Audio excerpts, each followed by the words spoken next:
Elias lived by the rhythm of iron and fire. His world had shrunk to the size of his forge, a stone and timber building hunkered against the foothills of the Broken Tusk Mountains. It was a lonely existence, but it was a predictable one.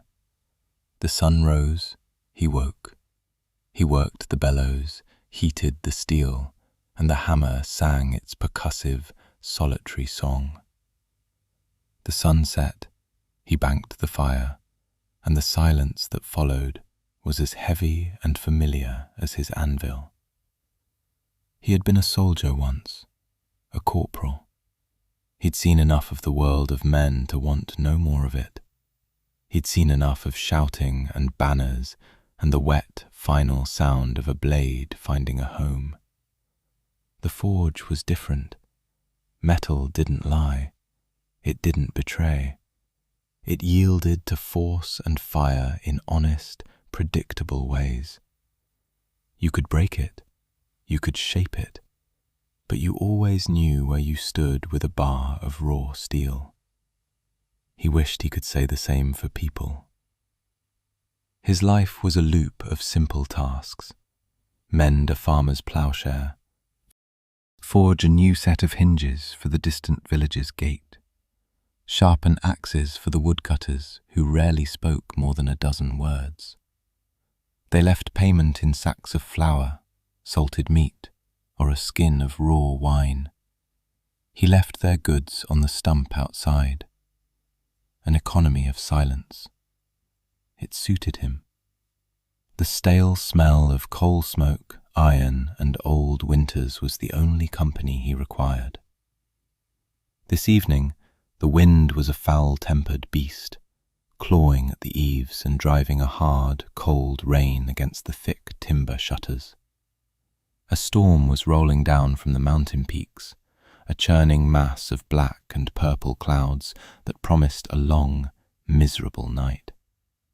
Elias had just finished banking the coals in the forge, their glow a fading orange heartbeat in the gloom. He was wiping the grease from his hands on an old rag, his mind already on a bowl of stew and the warmth of his small hearth in the attached cottage. That was when he heard it. Not the wind, not the rain. A heavy, stumbling sound, followed by a wet thump against his main door. He froze. Visitors were rare. Visitors at night, in a storm like this, were unheard of. His hand went to the heavy smithing hammer that always leaned against the wall. Old habits from the war died hard, if they died at all. He moved to the door, his steps silent on the stone floor. He listened. For a moment, there was only the storm's fury. Then, a low groan, the sound of pain forced through gritted teeth. It was not the sound of a man. Deeper, harsher. Against his better judgment, he lifted the heavy iron bar that secured the door. The wood groaned in protest as he pulled it open a few inches, peering into the maelstrom. Sprawled on the muddy ground before his stoop was a figure. An orc. A female. Her armour, what he could see of it, was well made but battered, dented and scraped. A dark stain was spreading across her left side, turning the rain-soaked tunic beneath the steel plates black. His eyes snapped up, scanning the tree line beyond his clearing, and he saw them. Torches. A handful of faint, bobbing lights, weaving through the thick pines, still a good distance away, but closing.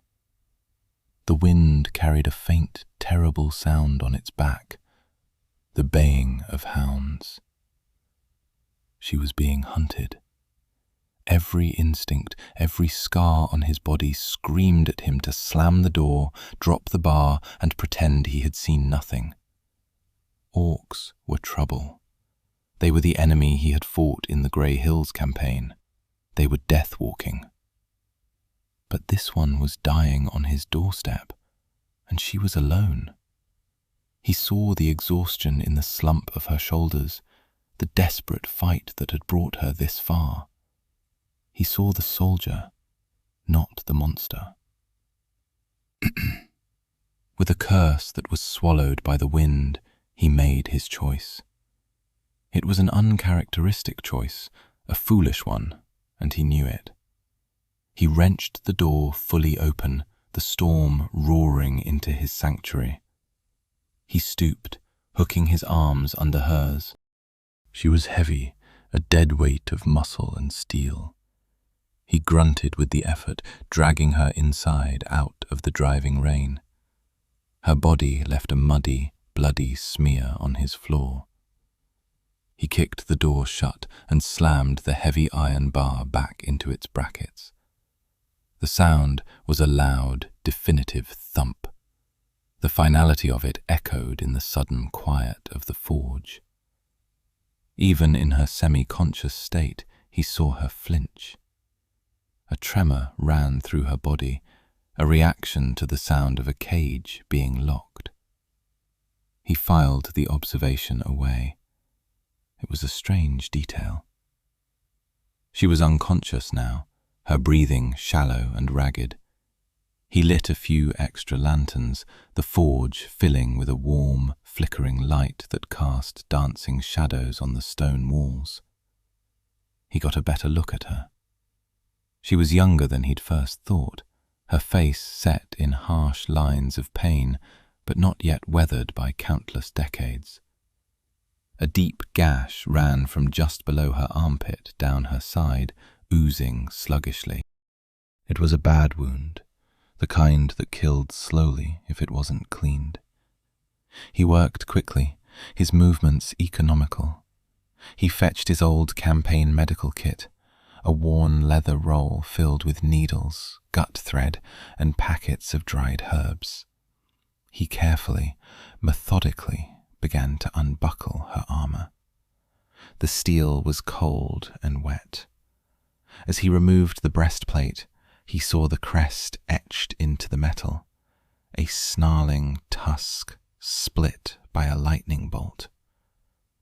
Not a clan mark he recognized, but it was the mark of a leader. This was no mere raider. She stirred as he began cleaning the wound with boiled water and a clean cloth. Her eyes snapped open. They were the color of dark amber, and they were filled with a sharp, feral intelligence and suspicion. In a movement so fast it startled him, her hand shot out, not to his throat, but to a dagger sheathed at her boot. He hadn't even seen it. The blade was in her hand, its point resting a mere inch from his chest. Her voice was a low growl, like stones grinding together. "What is the price?" He didn't move. He kept his hands where she could see them, one holding the wet cloth, the other resting on his knee. He met her gaze. No price. She didn't believe him. He could see it in the tightening of her jaw, the way her knuckles whitened around the dagger's hilt. "Everything has a price, human." "The wound's bad," he said, his own voice calm, level. "Needs cleaning, or you'll die. Then your hunters win." He used the language of a soldier, the simple, brutal logic of survival. It seemed to register. Her gaze flickered down to the gash in her side, then back to his face. She was assessing him, weighing his intent. He could almost feel the gears turning in her mind. He was a human, an old enemy, but he was also right. "Go ahead," she whispered, the sound barely audible. But the dagger didn't waver. He nodded slowly, He returned to his work, his movements deliberate and calm. He cleaned the wound, flushing out the dirt and grime. He stitched the flesh back together with neat, practiced sutures, the same way he might mend a tear in a leather bellows. He worked in silence, aware of her eyes on him the entire time, aware of the dagger's point aimed at his heart. He could feel the heat radiating from her skin, the low burn of a fever setting in. When he was done, he bandaged the wound tightly with clean linen. He stood and moved the hearth in his small living quarters, which were connected to the forge by an open stone archway. He ladled some leftover rabbit stew into a wooden bowl. He brought it to her, along with a cup of water. He set them on the floor beside her, well out of her reach, but close enough to show his intent.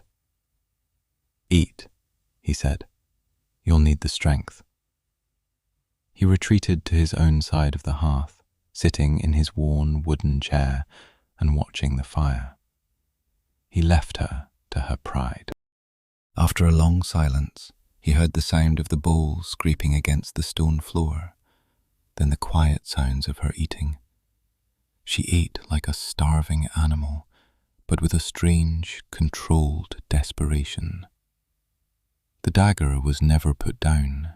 It lay on her lap, a silent promise. The next few days passed in a tense, unspoken truce. He worked his forge during the day, the rhythmic clang of his hammer a constant, steady presence. She rested on a pile of furs he'd set out for her, watching him. Her fever broke on the second day. Her strength began to return with unnerving speed. She never thanked him. Thanks were not her currency. Instead, on the third morning, he woke to find his spare felling axe, which had been dull and chipped, propped against the wall. He picked it up. The edge was honed to a razor's sharpness, gleaming in the morning light. The balance felt perfect. He looked over at her. She was sitting up, watching him, her expression unreadable. It was an acknowledgement, a payment in kind. The following day, while he was shaping a set of horseshoes, he noticed her outside. She had taken the sharpened axe and was splitting the firewood he had piled up. She moved with a brutal, contained efficiency, each swing of the axe a masterclass in controlled power, despite the heavy bandage on her side. She didn't ask. She simply saw a task that needed doing and did it. This was a language he understood far better than words. Work, contribution, a balancing of the scales. The tension between them began to ease, not into friendship, but into a kind of mutual, wary respect. A fragile thaw began in the cold silence of the forge. They still rarely spoke. Their conversations were short, practical things. More wood for the hearth. The water bucket is low. There is salt in the cellar. He noticed it the first time she said that, the word cellar. She had pointed toward the heavy wooden door set into the floor of his cottage. When he had pulled it open to retrieve the salt, he had glanced back at her. She had stiffened, her posture becoming rigid, her gaze fixed on the dark, square hole in the floor. When he closed it, the heavy thud of the door settling into its frame made her jaw tighten. He started paying closer attention. The sound of the heavy bar on the main forge door sliding home for the night. The click of the simple latch on the shuttered window. The thud of the root cellar door. Each time she had the same reaction, a minute, almost imperceptible flinch, a tightening around her eyes. It wasn't fear, not exactly. It was something else, a deep-seated aversion, like a man with a fear of heights looking over a cliff edge. It was the reaction of a creature that had been caged. He thought about it as he worked the steel, folding it, hammering it, watching the sparks fly like angry fireflies in the gloom. He remembered stories from the war of orc punishment. Dishonored warriors weren't always executed. Sometimes they were imprisoned in the dark, in tight spaces beneath the earth, left to contemplate their failures, a fate considered worse than death. That night he didn't bar the main door to his cottage. He pushed his heavy oak chest in front of it instead. It was just as secure, but it made no sound of finality. It wasn't a lock. It was just an obstacle. And the door between his small bedroom and the main room where she slept, he left it slightly ajar. A sliver of light from the banked hearth fire cut across the floor. He didn't know if she noticed. He said nothing about it. But the next morning, the atmosphere in the forge felt a fraction lighter. One evening, a week after her arrival, he was mending a leather strap for his own worn vambrace by the fire. She was polishing her dagger with a piece of oiled cloth. The silence was comfortable now, companionable. "This forge," she said, her voice startling him. "It was your father's." It wasn't a question. He looked up, surprised. "Yes, and his father's before him." "The anvil has a good ring," she said. "It has been well kept. It knows its purpose." He found himself talking, the words coming easier than they had in years. He spoke of the metal, how different types had their own spirit, how iron from the northern mines was stubborn, while the river iron was more forgiving. He spoke of his craft, but not of himself. He never mentioned the war. He didn't have to. She looked at the way he held himself, the disciplined economy of his movements, the old scar that cut through his left eyebrow. She saw the soldier beneath the blacksmith. "My clan is the Iron Fang," she said, her turn to offer a piece of herself. "We were born of the mountain's heart. Our bones are iron ore." She spoke of honor, a word he hadn't heard used without cynicism in a long time. She spoke of a rival, a cousin named Garok. "He stole my hearth," she said, and the words were laced with a venom so cold it could have cracked stone. She didn't explain what it meant. She didn't say she was a chieftain's daughter or a warrior of any renown, just that her home had been taken. A few nights later, the fragile peace of their sanctuary was shattered. He woke long after midnight, a strange coldness on his face. He sat up. The fire in the hearth had burned down to embers. He felt a weight on his shoulders. A heavy fur pelt, thick and warm, was draped over him. It was hers. He looked across the room. She was gone from her bed of furs.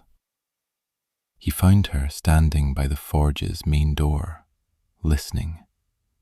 He stood beside her, and he could feel the tension radiating from her like heat from cooling steel. "They're close," she whispered. He listened. At first he heard nothing but the wind. Then he caught it. A single, sharp snap of a twig, too clean for a foraging animal. He nodded, his hand finding the comforting weight of his hammer. The next morning he found the tracks, 3 sets. Orcs. They had circled his clearing, staying just within the tree line. They were testing his defenses, scouting his position. On a large pine at the edge of the woods, a symbol was carved deep into the bark. A tusk, split by a jagged, cruel-looking blade. He went back inside. He didn't need to say anything. Graka, for that was the name she had finally offered him one night, was already strapping on her armor. She saw the look on his face. He gestured toward the woods. A mark on the tree. She walked past him, her movements fluid and deadly. She saw the carving, and her face became a mask of cold fury. "Gorok's mark," she hissed. "His scavengers." They didn't have to wait long. The attack came at midday. 3 of them. They were bigger than Graka, broader, but they moved with an arrogant swagger. They clearly thought this would be easy. A wounded female and a lone human. They strode into the clearing as if they owned it. Their leader, a brute with a notched axe, pointed at the forge. "The female," he bellowed. "Gorok wants her. Give her to us, human, and we'll let you live in your hovel." Elias stepped out of the forge, his heavy smithing hammer held loosely in one hand. It wasn't a weapon of war, but it could shatter bone as easily as it could shape steel. "She's not here," he lied, his voice flat. The orc laughed, a harsh, grating sound. "We followed her trail right to your door. Do not mistake us for fools." "And you shouldn't mistake me for a coward," Elias said quietly. As the orcs advanced, Graka emerged from the shadows of the forge's side entrance. She held the felling axe he had seen her use on the firewood. She was still injured. He could see the strain in her face, but she moved like a stalking panther. Her presence was like a storm front rolling in, silent and charged with deadly energy. The fight was short and brutal. It was not a battle of heroes, it was a desperate, ugly brawl. Elias was not a frontline warrior anymore, but he knew his ground.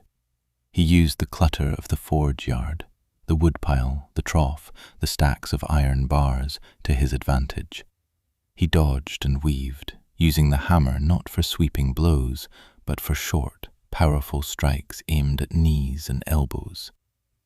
Graka was a whirlwind of controlled violence. She met the leader's charge head-on, her axe a blur. Steel rang on steel. She was faster, more skilled, her movements honed by a lifetime of combat. She took a blow to her armored shoulder that sent her stumbling, but she recovered instantly, her axe biting deep into the orc's thigh. He roared in pain and fury. Elias smashed his hammer into the knee of another orc who had been trying to flank Graka. The sickening crunch of bone was loud in the quiet clearing. The orc went down, screaming. The third, seeing his comrades falling, hesitated. That hesitation was his last mistake. Graka dispatched her wounded opponent with a swift, merciless blow to the neck and turned on the survivor. He saw death in her amber eyes, dropped his weapon, and fled into the woods. They let him go. They both knew why. He was a message. He would go back and tell Gorok where she was. The main force would be coming. They dragged the bodies into the woods. Elias felt a grim familiarity in the work. He washed the blood from his hands and face in the water trough. His knuckles were raw, his shoulder ached from a glancing blow. He looked at Graka. She was leaning against the forge wall, breathing heavily, her hand pressed to her bandaged side. "More will come," he stated. It was not a question. "He will bring his whole warband," she confirmed, her voice strained. "He will not be denied twice." "We should leave," he said, the practical, sensible part of his mind taking over. "Flee into the mountains." She shook her head. "I have been running for a month. My strength is spent. Here we have stone walls, a choke point. We can make a stand." He looked at his forge, his home, his sanctuary. She was asking him to turn it into a tomb. He looked at her, at the unwavering resolve in her eyes. He thought of his quiet, empty life before she had arrived. It had been safe. It had been predictable.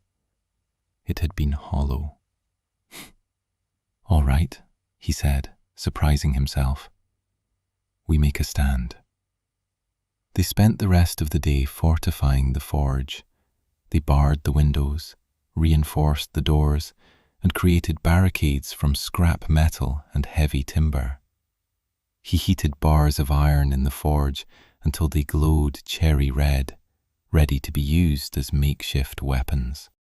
Just as dusk was settling, casting long shadows across the clearing, a lone figure emerged from the woods. Not an enemy, an orc female, old and wiry, her face a roadmap of scars. She carried no weapon, only a walking staff. She stopped at the edge of the clearing and called out a name. "Graka!" Graka stiffened.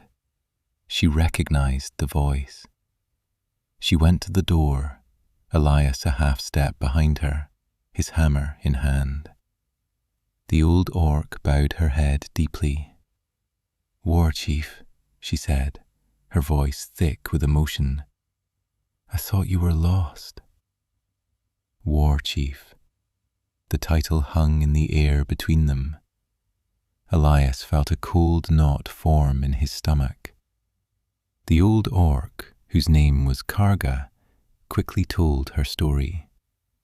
She was one of Graka's trusted retainers, a warrior who had escaped the slaughter at their clan hold. She confirmed what Graka had only hinted at. Graka was not just a warrior. She was the daughter of the Iron Fang chieftain, the rightful heir. Her cousin, Garok, had staged a bloody coup, murdering her father in his sleep and seizing control of the clan. Graka had fought her way free, but most of her loyal followers had been cut down. Elias listened in silence as the truth unfolded. War Chief, daughter of the mountain. He had been sheltering fugitive royalty.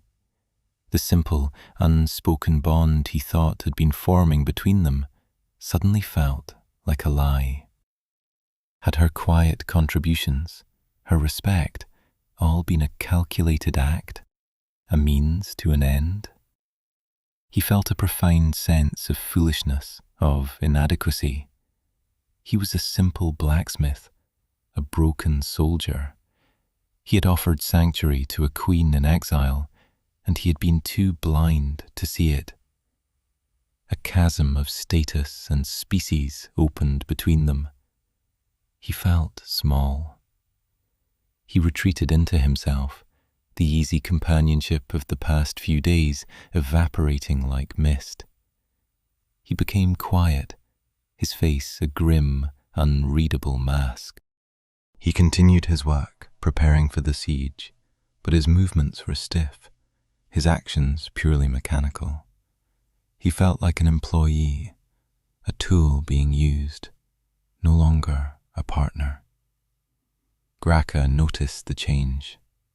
She tried to speak to him once as they stacked firewood by the door. "Elias," she began, but he cut her off. "The barricade needs another brace," he said, his voice clipped, and turned away. The hurt was a cold, hard thing in his chest. The attack came with the dawn. Gorok's warband descended from the woods not as a scouting party, but as an army. There were at least 20 of them, clad in dark, jagged iron armor, their faces painted with the symbol of the split tusk.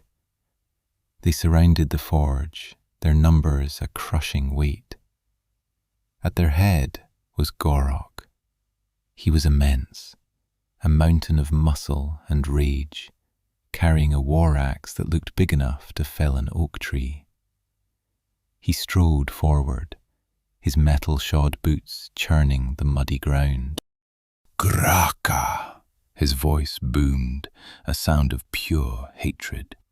"You hide in a human's hovel, behind a man of soft flesh. Come out and face your judgment. Die with the honor you have forsaken." The siege began. Arrows thudded against the thick wooden doors, heavy bodies slammed against the walls, testing for weakness. Elias, Graka, and the old warrior Kaga moved through the gloom of the forge, a desperate, tiny garrison against a tide of violence. Elias was not a warrior, but the forge was his domain. He became a creature of grim invention. He used the massive bellows to shoot clouds of hot ash and choking smoke through cracks in the door. He hurled glowing iron bars through the shuttered windows at orcs who tried to climb the walls. He fought with the tools of his trade, his hammer, his tongs, a heated poker that hissed as it met flesh. Graka and Kaga were the true warriors. They guarded the main door, a bulwark of steel and fury. Graka's axe rose and fell, a silver arc of death in the dim light. They fought back to back, a seamless dance of violence, their war cries raw and defiant. But they were losing. The heavy main door began to splinter under the repeated blows of a makeshift battering ram. Smoke filled the forge, not from the hearth, but from the roof. Gorok's forces had set the building on fire. Flames began to lick at the dry timbers of the ceiling. Elias's home, his world, was burning around him. The heat was intense, the air thick with smoke that tore at his lungs. The roar of the fire and the din of battle was a deafening symphony of destruction. In a brief lull, as Gorok's warriors pulled back to regroup before a final push, the usurper's voice cut through the chaos again. "It is over, cousin. Surrender now, and I will grant you a quick death." Graka ignored him. In the heart of the inferno, surrounded by enemies, with her life crumbling to ash, she did the last thing Elias expected. She turned to him. He was leaning against the anvil, trying to catch his breath, his face smudged with soot, a bloody cut on his forehead.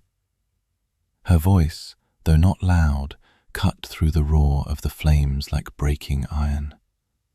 It was formal, clear, and carried the weight of a royal decree. "Elias of the Forge."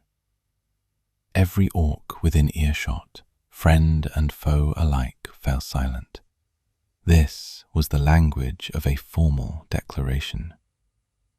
"Gorok calls me weak for taking shelter in your hearth," she declared, her gaze locked with his. "I call it wisdom. He claims I hide behind you. I say I found a shield I did not know I needed." She took a step closer, the firelight dancing in her amber eyes. "He offers me a death of honor. I offer you a life of it. Stand with me. Be my hearthguard, my shield right. When I retake my clan, and I will retake it, your forge will be its heart. Your hammer will arm our people." It was a vow, a proposal of alliance. In the culture of her people, it was the highest honor one could bestow upon an outsider. It was a proposal of marriage, a promise of station, a public defiance of her cousin and every tradition that said a human was a lesser creature. She was declaring his worth in front of the very people who sought to destroy them. Elias stared at her, the heat of the fire on his skin nothing compared to the heat of her words. He looked at the burning roof, at the splintered door, at the ruins of his quiet life. Everything he had was gone, turned to smoke and embers. He looked back at her, at the fierce, desperate hope in her eyes. He saw not a war chief, not a noble, but Graka, the woman who had sharpened his axe, the woman who had covered him with her cloak while he slept. The feeling of betrayal, the cold anger he had nursed, it all burned away in the heat of that moment. She had not been using him. She had been seeing him. He straightened up, his exhaustion falling away. He hefted his hammer, its weight familiar and reassuring in his hand. His voice was rough with smoke and resolve. "Not your Hearthguard," he said, the words torn from his throat. "Not behind you." A flicker of confusion, of hurt, crossed her face. "Beside you," he finished. "I will stand beside you." It was a critical distinction, and she understood it instantly. He was not accepting a position as her subject or her protector. He was demanding to be her equal, her partner. A slow, fierce grin spread across Graka's face. It was a terrifying sight, a bearing of tusks that was all predator. But for the first time, it reached her eyes. A short, sharp nod was her only reply. "Beside me, then." That single moment of connection, of a bond forged and declared in fire, changed the air. It was no longer a desperate last stand. It was the beginning of a war. With a roar, Graka turned back to the door, Karga at her side. Elias moved up with them. They would not wait for the end to come to them. They would meet it. They burst from the burning forge like an explosion of vengeance. They used the fire and chaos as their weapon and their shield, a sudden, unexpected charge that caught Garok's warband by surprise. They did not try to win. They fought to escape. It was a brutal, desperate flight, carving a path through the stunned orcs. Elias swung his hammer with a strength he didn't know he possessed, clearing a path. Graka and Karga were a storm of steel at his flanks. They broke through the enemy line and did not look back. They fled into the dark woods, then up into the rocky, unforgiving slopes of the Broken Tusk Mountains, leaving the orange glow of the funeral pyre of Elias's life behind them. He had lost his home, his solitude, his peace. But as he ran, gasping for air, the feel of Graka's hand grabbing his to pull him over a ledge told him what he had gained. For the first time since the war, he was not alone. They found refuge in the high mountain passes, in a network of hidden caves that Karga knew of. There, they found the tattered remnants of the Ironfang clan who remained loyal to Graka's father. There were no more than 30 of them, warriors and families, a small, ragged band living like ghosts in their own land. To them, Elias was an anomaly. a human, an outsider, the ancient enemy. They looked at him with suspicion and contempt. They saw him as a weakness in their new war chief, a strange pet she had brought with her from the lowlands. They muttered behind his back. They challenged his presence with hard stares and dismissive gestures. Elias did not try to win them over with words or boasts. He did not try to prove himself a warrior. He was not one of them, and he would not pretend to be. He did what he knew. He observed. He worked. He found a shallow cave with a natural fissure in the ceiling that created a perfect flue.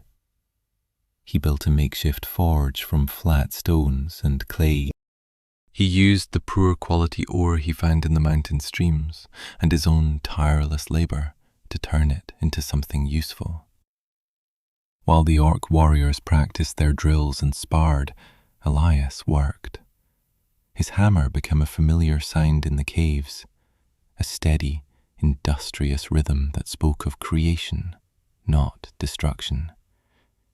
He mended their chipped and broken axe heads. He straightened bent spear points. He forged new arrowheads, crude but effective, from scrap. He repaired the buckles on their worn armour. He worked from dawn until dusk, his face perpetually smudged with soot, his hands calloused and sure. Slowly, grudgingly, the clan's opinion began to shift. The warrior whose favourite axe Elias had retempered, giving it a harder edge than it had ever had before, gave him a silent nod of respect. The mother for whom he had forged a new, sturdy cooking hook to hang over their fire brought him a share of her family's meal without a word. He was not earning their friendship. He was earning their respect the only way he knew how, through quiet competence and undeniable utility. He was proving his worth not with a blade, but with his hands. Weeks turned into a month. Their small band grew stronger, better equipped, their morale bolstered by Graka's fierce leadership and Elias's steady, vital work. They were no longer just survivors. They were a rebellion in the making. The final scene came on the eve of their first major raid. They planned to strike at one of Gorok's supply caravans, a vital blow to weaken his hold on the clan. The air in the main cavern was thick with tension and anticipation. It was early morning, the air cold and sharp with the promise of snow. Elias found Graka in her small, private alcove, preparing for the battle. She was strapping on her armour, the same battered plates she had worn when she collapsed on his doorstep.